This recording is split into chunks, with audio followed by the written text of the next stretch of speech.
Hearts. Written by Brittany Eden. Narrated by Jane Maree.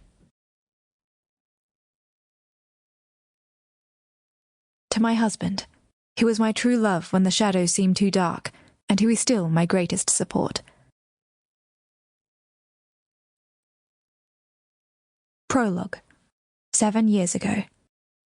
I wonder what light drew me beyond my window and onto the roof.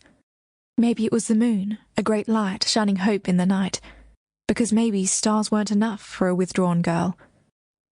But that great night light illuminated my darkness and brought moments of freedom. There, I found someone.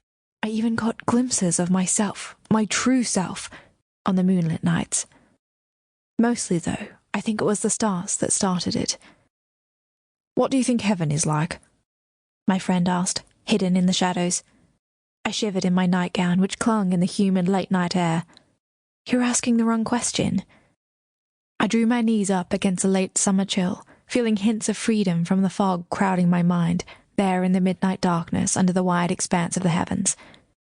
Beneath innumerable stars the city slumbered softly, while in the forest beyond the townhouse backyards hummed a nightingale, defying the blare of a passing ambulance siren.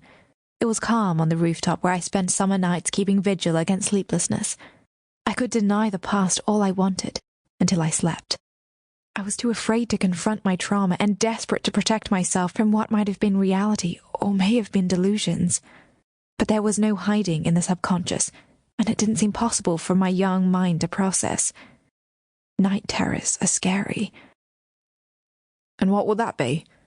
he asked, lounging like he owned the roof of the shed belonging to the townhouse beside mine, which nearly touched the second-story roof I sat on. I bit my lip. "Where is heaven?" I stared at the crescent moon, glad my unnamed companion shared my affinity for secrecy and mystery. "Where can we find it?" "Would we know it if we saw it?" His words echoed the longing in my heart, because all I ever wanted was to see a glimpse of heaven. Peace, like the settling of night after a long day. Joy for endings and beginnings. Love. I took a deep breath in the cooling night air. Heaven is endless light, making clouds glow with gold-rimmed fire over an ageless sea beyond the stars. Leaves rustled on nearby trees.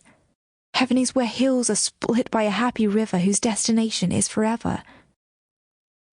"You're just describing the sunset," he scoffed. "That's cheating." "Maybe the sunset is the start of heaven," I huffed, hurt. "Maybe sunsets lead the way there every night, and God keeps sending them to remind us to keep looking." "You're just obsessed with sunsets because you hate summer at—" Sample complete. Ready to continue?